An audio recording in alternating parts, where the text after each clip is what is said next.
देखो अब केस क्या क्या लेने, faded both ends at equal voltages, और उसके बाद कॉन्सेंट्रेटेड लोडिंग और यूडीएल, उसके बाद faded both ends with unequal voltages और कॉन्सेंट्रेटेड और यूडीएल। क्लियर है? 4 केसेस हैं, बोथ इक्वल, इक्वल में कॉन्सेंट्रेटेड और यूडीएल, और बोथ अनइक्वल, उसके बाद कॉन्सेंट्रेटेड और यूडीएल। ठीक, अच्छा देखो बोथ इक्वल, बोथ इक्वल का मतलब ये हो गया जो डिस्ट्रीब्यूटर है उसमें दोनों एंड्स पर आपने फीड कर रखा है और दोनों साइड सेम वोल्टेज है, इसका मतलब अगर यहां भी है तो यहां भी है। और कॉन्सेंट्रेटेड लोडिंग अगर ले रखी है, लेट अस से I1 I2 I3 at some distances R1 R2 R3 पर आपने ले रखा है, so this I1, this I2 and this I3, इसमें आपने भेज रखा है यहां पे, और दोनों साइड इक्वल वोल्टेज है, but it doesn't make any difference, कोई फर्क नहीं पड़ता। तो यहां से करंट गई, let us say this current is IA, ये A है, ये B है, ये पॉइंट B है, दिस इज CDE, ये B है और दिस इज IB। तो obviously the sum of load is equal to sum of supply, तो IA plus IB will be equal to I1 plus I2 plus I3, और इसके base पर आप ये निकाल सकते हैं कि जितने जितने डिस्टेंसेस दे रखे हैं according to the resistance of separate sections, voltage drop उसके अंदर कितना आने वाला है, सेम थिंग। ठीक है, IA plus IB will be equal to I1 plus I2 plus I3, ये खाली इसमें इंपॉर्टेंट चीज है, इसके अंदर इसके अलावा और कुछ है नहीं। डिस्टेंसेस से आपको वोल्टेज ड्रॉप कैसे निकाले जाते हैं ऑलरेडी नो। ठीक, इन दोनों पॉइंट में यहां से यहां तक अगर आप काउंट कर रहे हैं तो voltage difference is absolutely zero, ये वाली बात तो सही है, लेकिन उसकी वजह से बेसिकली फायदा ये हो रहा है दोनों साइड फीड करने में, आपको इस पॉइंट पर अगर आपने एक साइड फीड कर रखा था तो यहां पर आपको मैक्सिमम वोल्टेज ड्रॉप मिल रहा था, that is reduced, that is drastically reduced, क्योंकि बीच के साइड में कहीं depending upon the type of loads, कितने कितने पॉइंट पर आपने लोड लगा रखे हैं, वहीं पर आपको वोल्टेज ड्रॉप आपको मिलने वाला है, साइड में वहां पर नहीं मिलने वाला, ये फायदा हो रहा है। ठीक, और इस तरह आप इसको देख सकते हैं कि this current is equal to IA, this basically equal to IA, ये करंट कौन सी हो गई, this equal to IA minus I1, this is equal to IA minus I1 plus I2, and this is equal to IA minus I1 plus I2 plus I3, which is equal to minus of IB। ठीक, इतना हो गया, that's it। इसके बाद में जो भी values दे रखी होंगी डिपेंडिंग अपॉन जो भी अलग अलग रेजिस्टेंसेस होंगे उनके बेस पे वोल्टेज ड्रॉप निकालना है, that's all।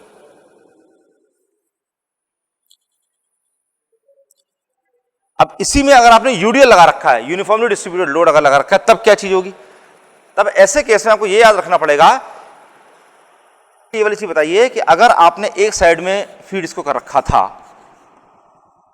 और इसमें यूडीएल पूरा लगा हुआ था, तो ऐसे में ये A है, बीच का एक पॉइंट हमने लिया था C, ये वाला पॉइंट लिया था B, C पॉइंट पर एनी सच सम पॉइंट जहां पर यहां से यहां तक का distance that is say dx, ये dx है, in that case R ohms per metre इसकी रेजिस्टेंस है, I एम्पियर्स पर मीटर इसकी लोडिंग है, इसकी पूरी लेंथ जो है दैट इज L, ये L है, L मीटर्स। तो ऐसे केस में C पॉइंट पर वोल्टेज ड्रॉप की वैल्यू कितनी आई थी,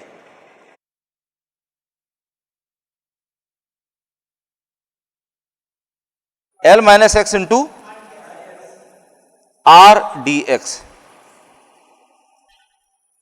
नहीं, voltage drop up to point C, मतलब voltage drop in section AC, IRLX minus IRX square by 2, that is equal to IRLX minus IRX square by 2, इतना निकल के आ रहा था। This is basically VAC, VAC की वैल्यू ये निकल के आ रही थी। ठीक है, अब इसी में ये वाली चीज देखिए कि अगर दोनों एंड से आपने इसको फीड कर रखा है और यूडीएल लगा रखा है, दोनों एंड सेम वोल्टेज पर है, इसका मतलब B है, ये भी B है, ये A है, ये पॉइंट B है, और इसमें आपने यूडीएल लगाया हुआ है। टोटल लेंथ अगर इसकी L मीटर्स है, टोटल लोड कितना हो गया I into L, I L amperes, I L amperes का टोटल लोड हो गया। आई एल एम्पियर्स अगर इसका लोड है तो यहां से करंट, अज्यूमिंग कि दोनों वोल्टेज बराबर हैं, तो इसका मतलब यहां पर करंट कितनी प्रोवाइड करी जा रही है? अगर यहां से टोटल लोड जा रहा है I L amperes, uniformly distributed है, तो यहां से और वहां से करंट अगर दोनों वोल्टेज बराबर हैं, इससे एंड पर उस एंड पर दोनों वोल्टेज बराबर हैं, तो यहां पर करंट कितनी दी जा रही है? I L by two, that's correct, I L by two, और यहां से भी दे दिया आपने आई एल बाय टू, इतना हमने दे दिया। अब देखिए, अब अगर आपको इसमें वोल्टेज ड्रॉप निकालना है,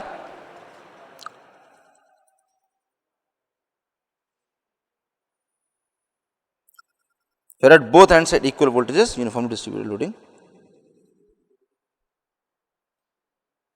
सेम प्रोसेस चालू करिए, same process. Consider point C,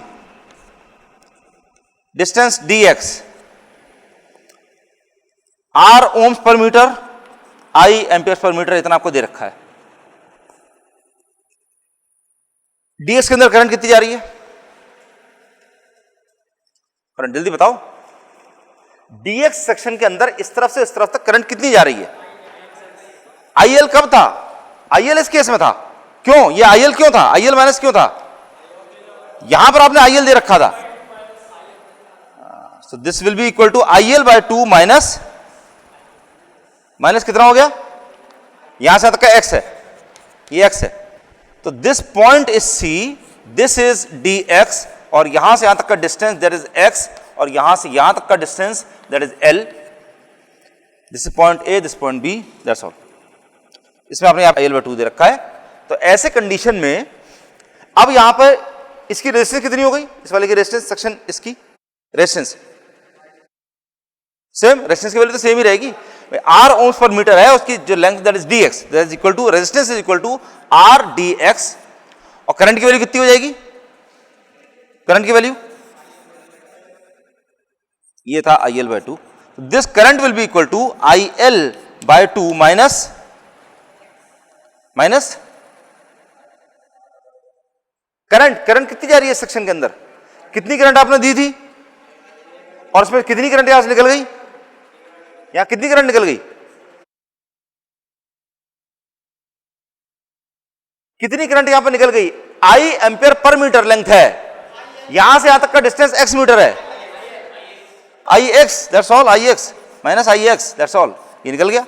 this multiplied by R dx, इसको इंटीग्रेट अगर आप कर दें from 0 to x, that will give you the value for VAC, निकालिए कितनी वैल्यू इसकी आ रही है? इसके अंदर यूनिफॉर्मली डिस्ट्रीब्यूटेड लोड लगा रखा है R ohms per metre length का, लोड लगा रखा है I एम्पियर पर मीटर का, इसकी resistance is uniform that is R ohms per metre, इतने दे रखी है। तो आपने पॉइंट सी कंसिडर इसके अंदर किया है, IL by 2 अगर करंट यहां से दी जा रही है, इसका मतलब x मीटर लेंथ के लिए जितना इसमें लोड लगा हुआ है that is I ampere per metre multiplied by x metre, इसका मतलब Ix इस अंदर से निकाला जा रहा है। तो इसके सेक्शन के अंदर कितनी करंट जा रही है? जितनी करंट दी गई थी minus this current, this current was equal to IL by 2, this current इसमें से Ix निकल गई, तो बची हुई करंट जितनी थी IL by 2 माइनस Ix, वो करंट इसके अंदर जा रही है, और इसके रेजिस्टेंस की value is R dx, R is R ohms per metre length, और dx मीटर इसकी लेंथ है, that is R into dx metre, R into dx ohms, इतना ओम्स हो गया। So voltage drop in this section that is equal to this thing, इतना हो गया। और अप टू दिस पॉइंट यानी कि A से लेकर के C तक का कितना वोल्टेज ड्रॉप हो गया, दैट इज VAC, उसको अगर 0 से लेकर x तक इंटीग्रेट कर दिए तब आपको ये वाली चीज मिल जाएगी। जल्दी बताओ कितना आ रहा? इसका integration VAC is equal to कितना आ गया? IRLX by 2 minus IRX square by 2, ये तो हो गया, ये निकल के आ रहा है, which is equal to IRX by 2 into L minus x, कितना निकल के आ गया? This VAC। Maximum voltage drop कहां पर होगा, किस पॉइंट पर? एग्जैक्टली बिल्कुल सेंटर पर, क्योंकि दोनों बिल्कुल बराबर बराबर है, वोल्टेजेस हैं, बराबर लोड जा रहा है। सेंटर पर x की वैल्यू कितनी हो जाएगी? L by 2। तो सेंटर पॉइंट पर maximum voltage drop VD max will be equal to this thing VAC at x equal to L by 2, which is equal to कितना हो जाएगा? IR एल स्क्वायर बाई 8 हो जाएगा, x square by 8, I R L square by 8। This is the voltage drop, maximum voltage drop ये वाला हो गया, ठीक है, दिस इज इट। और मिनिमम वोल्टेज जिस पॉइंट पर maximum voltage drop is I R L square by 8, वहां पर वोल्टेज आपको कितना मिलेगा, जितना वोल्टेज आपने यहां पे दे रखा था that was equal to V. So voltage actual available voltage at centre point is equal to V minus I R L square by 8, इतना हो जाएगा, ठीक। फिर at both ends with unequal voltages या डिफरेंट वोल्टेजेस और concentrated loading का as such same case है जो इसका था basically, I A plus I V equal to I one plus I two plus I three, same चीज है, उसमें कोई डिफरेंस नहीं है, सेम चीज, ठीक, it's as good as same thing. क्योंकि उसके केस में आपको यह पता नहीं है कि जो लोड आपने लगा रखे हैं वो बराबर बराबर बटे हुए हैं कि अलग अलग डिस्टेंस है, किसी का ज्यादा है किसी का कम है, तो इसलिए ये आप चीज नहीं कह सकते कि total I1 plus I2 plus I3 जितना लोड जा रहा है this is equal to I1 plus I2 plus I3 by 2 and this is also this current is also equal to I1 plus I2 plus I3 by 2, ऐसा नहीं है। ये वाली चीज खाली इसके केस में पॉसिबल है जहां यूनिफॉर्मली डिस्ट्रीब्यूटेड लोड है। So we don't need to consider that case at all. वो वाला केस और ये वाला केस, ये वाला केस और ये वाला केस दोनों बिल्कुल सिमिलर है, बिल्कुल दे आर आइडेंटिकल, ठीक है। अब ये वाला क्लास केस रह गया both at unequal voltages and uniformly distributed load, ये वाला, ये थर्ड पॉइंट, ये वाला और देख लीजिए। अब इसमें क्या हो रहा है, ये है this is V A, this is V B, this is I A, this is I B और पूरे में लोड लगा हुआ है। अब इसमें अगर कोई भी पॉइंट इसमें कंसिडर आप करिए, ये वाला point C, let us call this C, कह देते हैं इसको डी कह देते हैं, क्यों, अभी क्लियर हो जाएगा। डी पॉइंट कंसिडर करिए, ए से लेके डी तक का जो सेक्शन है that is the same as this one, यहां ए से लेके बी तक का, इसमें और उस एडी में कोई डिफरेंस नहीं है। सो दैट थिंग जहां पर दो अलग अलग वोल्टेज से आप फीड कर रहे हैं, जहां अलग अलग वोल्टेज से फीड कर रहे हैं, this can be considered to be a sum of two different systems, single end fed distributors. दो अलग अलग डिस्ट्रीब्यूटर्स हैं जिनको आपने सिंगल एंड से फीड कर रखा है, दो अलग अलग डिस्ट्रीब्यूटर्स हैं, ये दो अलग अलग हैं, this is the point D, बिल्कुल इसी तरह से वर्क कर रहा है। This is V A, this is I A, this is V B, this is I B. बाकी इसमें कुछ यूडीएल लगा हुआ है, इसकी कुछ अपनी लेंथ है, इसकी अपनी कुछ लेंथ है। अब ऐसे केस में अगर आप ये याद करें कि ऐसे केस में ये तो था, इसमें इस पर्टिकुलर पॉइंट पर जो वोल्टेज ड्रॉप की जो वैल्यू थी वो कितनी निकल के आ रही थी एंड पे आई आर एल स्क्वायर बाय 2। तो अगर ये यहां से यहां तक की लेंथ आपने एक्स ले रखी है तो इसका मतलब यहां से यहां तक की लेंथ, इस केस में यहां से यहां तक की लेंथ जो पूरी एल है, ये अगर एल है तो ये कितनी हो जाएगी, एल माइनस एक्स। अब सिंगल एंड फेड पर जितने भी इसकी पूरी लेंथ निकल के आ रही है that was equal to I R L square by 2। यहां पर एल की वैल्यू किसके बराबर है, एक्स के बराबर है। यहां पर एल की जो value that is equal to x, मतलब एल मीन समथिंग एल्स, वो वाली चीज। तो इस कंडीशन में यहां पर इसका वोल्टेज कितना हो गया, अगर वीए की तरफ से काउंट करते हैं that is equal to V A minus I R x square by 2,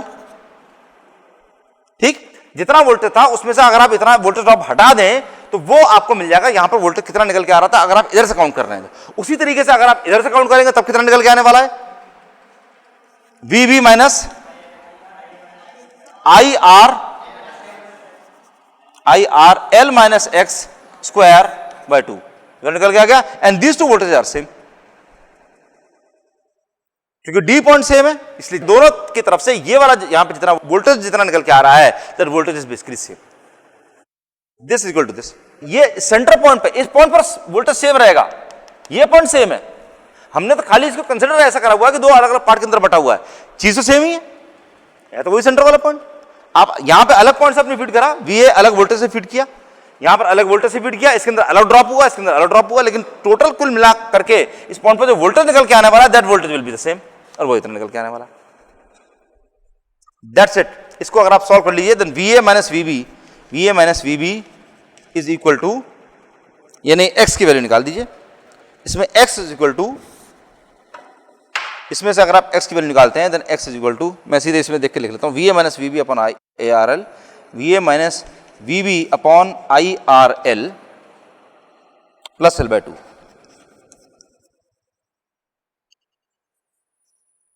and you know कि अगर VA और VB दोनों बराबर हो जाते हैं इसका मतलब x will be equal to L/2 बराबर। रिंग डिस्ट्रीब्यूटर में एज सच कोई डेरिवेशन जैसी कोई चीज नहीं है, उसमें तो सीधे सीधे आप न्यूमेरिकल को सॉल्व करने स्टार्ट कर दीजिए तो सीधे आने शुरू हो जाते हैं आंसर्स। तो रिंग डिस्ट्रीब्यूटर डिस्कस करने के लिए एक न्यूमेरिकल ले लेते हैं। एसी डिस्ट्रीब्यूशन टफ है, उसमें आपका पूरा फुल कंसंट्रेशन चाहिए होगा। प्रोसेस सिमिलर है, जैसा इसका प्रोसेस है ऐसे ही प्रोसेस उसका भी है, लेकिन प्रॉब्लम इज कि उसके अंदर एसी क्वांटिटी से आपको डील करना है, वेक्टर से। तो आपको रेक्टेंगुलर से पोलर और पोलर से रेक्टेंगुलर में कन्वर्ट करना बड़ा आसानी से आना चाहिए, क्योंकि वो सब चीजें R प्लस JX के फॉर्म में आपको दे रखा होगा। करंट की वैल्यू A प्लस JB के फॉर्म में दे रखी होगी, इंपीडेंसेस दे रखी होंगी, रेजिस्टेंस के बजाय इंपीडेंसेस होंगी R प्लस JX के फॉर्म में होंगी। तो उस केस में आपको डील करना, दो रेजिस्टेंस को ऐड करना, मल्टीप्लाई करना, करंट को आपको रेजिस्टेंस से मल्टीप्लाई करना है, वो मल्टीप्लाई करना आना चाहिए। A प्लस JB और C प्लस JD इनको मल्टीप्लाई करना है, कैसे करेंगे? कर सकते हैं सब लोग? याद है ना सब लोगों को? सिंपल सा प्रोसीजर है, कुछ खास डिफिकल्ट नहीं है, लेकिन ये वाली चीजें सब लोगों को याद होनी चाहिए। रिंग डिस्ट्रीब्यूटर देख लीजिए लास्ट में, कोई सा भी न्यूमेरिकल ले लेते हैं, फर्स्ट वाले ले लेते हैं। देखो ये रिंग डिस्ट्रीब्यूटर है, this is question number 9.12 in JB Gupta, लेकिन प्रोसेस सबका सेम है, तो आप कोई सी भी किताब रेफर कर लीजिए, न्यूमेरिकल सेम रहेगा, कोई फर्क नहीं पड़ता। इसको आपने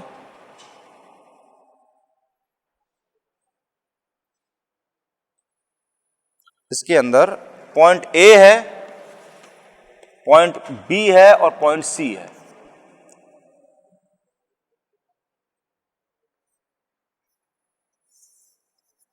यहां से यहां तक का डिस्टेंस, यहां से यहां तक का डिस्टेंस और यहां से यहां तक का डिस्टेंसेस दे रखे हैं आपको। डिस्टेंसेस हैं 300 मीटर, दिस इज 300 मीटर्स, ये वाला है 700 मीटर्स और ये वाला है 500 मीटर्स। 300, 500, 700 इतना मीटर्स दे रखा है। यहां पर लोड निकाला जा रहा है 150 एम्पियर्स, यहां पर लोड निकाला जा रहा है 200 एम्पियर्स। पॉइंट A पर फीड कर रहे हैं, यहां पर फीड किया जा रहा है 500 वोल्ट्स।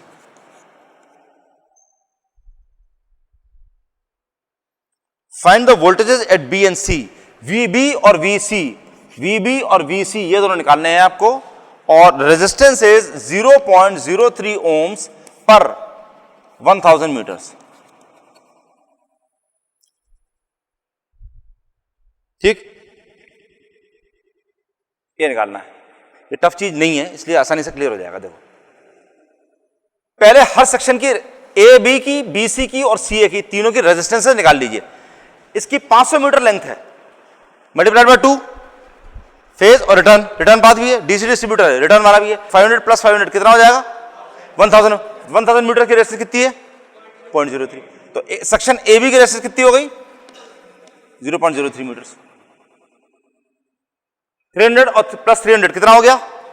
600। 600 वाले की कितनी रेजिस्टेंस हो जाएगी? अगर 1000 की 0.03 है, 1000 की अगर 0.03 है तो 600 की कितनी हो जाएगी? इंटू 6/10 कितना आ गया? 0.018 ओम्स। इसकी हो गई रेजिस्टेंस की वैल्यू 0.018 ओम्स। और इस वाली कितनी हो जाएगी? 700 प्लस 700 1400 के लिए, 1400 के लिए तो 0.03 इंटू 14/10, 14 3 जा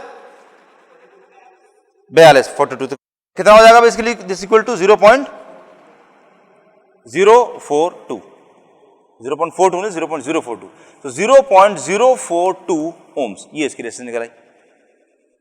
ठीक,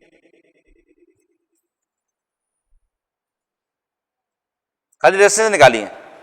स्टैंडर्ड प्रोसीजर निकालने का आपको इधर उधर के वोल्टेज निकालने, बेसिकली क्या करना पड़ता है? जितना वोल्टेज यहां पर है माइनस द वोल्टेज ड्रॉप, यहां से तक का वोल्टेज ड्रॉप। वोल्टेज ड्रॉप निकालने के लिए आपको क्या चाहिए होगा, जितना करंट इसके अंदर जा रहा था और जितना इसके अंदर इसकी रेजिस्टेंस थी, करंट मल्टीप्लाइड बाय रेजिस्टेंस।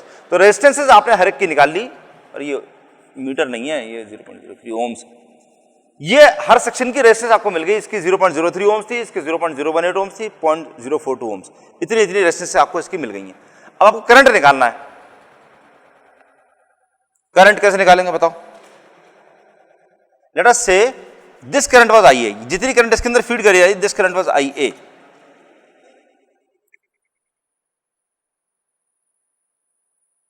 ठीक है, IA करंट इसके अंदर फीड करी गई है। अब यहां पर और यहां पर और यहां पर इसके वोल्टेज ड्रॉप्स अगर आप ऐड करते हैं, दैट इज इक्वल टू कितना हो जाएगा?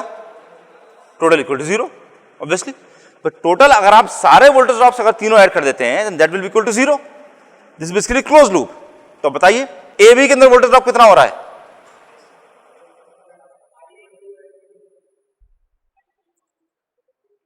IA यहां से फीड किया गया, हम विल एज्यूम कि IA पूरी इधर ही गई और इस सेक्शन के अंदर CA के अंदर बिल्कुल भी करंट उसके अंदर फ्लो नहीं कर रही है, हम ये मान के चल लेते हैं। तो इन दैट केस IA जो इधर गई है, IA इंटू 0.03, ठीक। करंट यहां पर कितनी जा रही है इसके अंदर? इसके अंदर इस सेक्शन के अंदर जितनी भी करंट जा रही है, let us say this was equal to IAB।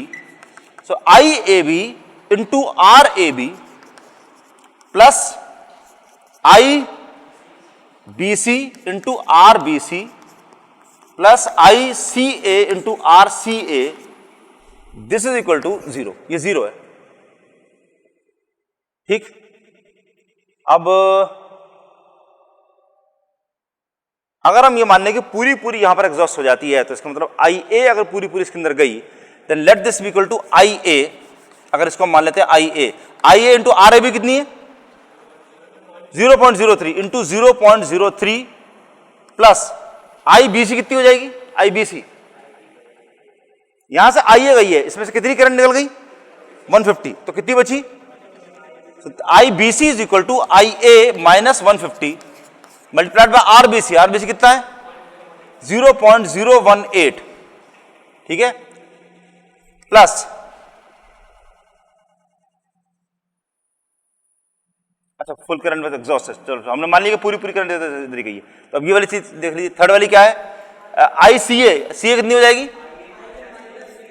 IA minus 350 into RCA 0.042, this thing equal to 0। ये 0 के बराबर है। एक इक्वेशन है, एक अननोन है, सब लोग निकाल सकते हैं इसकी वैल्यू, ठीक। और इसके हिसाब से IA की वैल्यू, IA comes out to be equal to 193.3 amperes, 193.3 amperes. ये निकल गया। IA अगर निकल आया, IA मिल गया आपको, ये वाला IA। हमने IA ये माना हुआ है, इसको नहीं माना, लेट अस से ये वाली चीज IA ये वाला है। अब IA की वैल्यू अगर आपको मिल जाती है तो, और ये 500 वोल्ट आपको दे रखा है, तो 500 minus IA into 0.03 will give you the value for VB। निकाल सकते हैं सब लोग? So VB is equal to 500 minus IA यानी कि 193.3 मल्टीप्लाइड बाय 0.03। ये वैल्यू हो गई VB की। और VC की वैल्यू कितनी हो गई? VC is equal to VB minus कितना? VB minus this drop. ये ड्रॉप कितना है? करंट कितनी है इसके अंदर? 193 माइनस 150, तो सीधे वही वाली वैल्यू हो रहा है ना, 43.3 मल्टीप्लाइड बाय 0.018 ये वैल्यू होगी इसकी। ये चीज इस तरह से आपको VB और VC की वैल्यू मिल जाएगी, ठीक।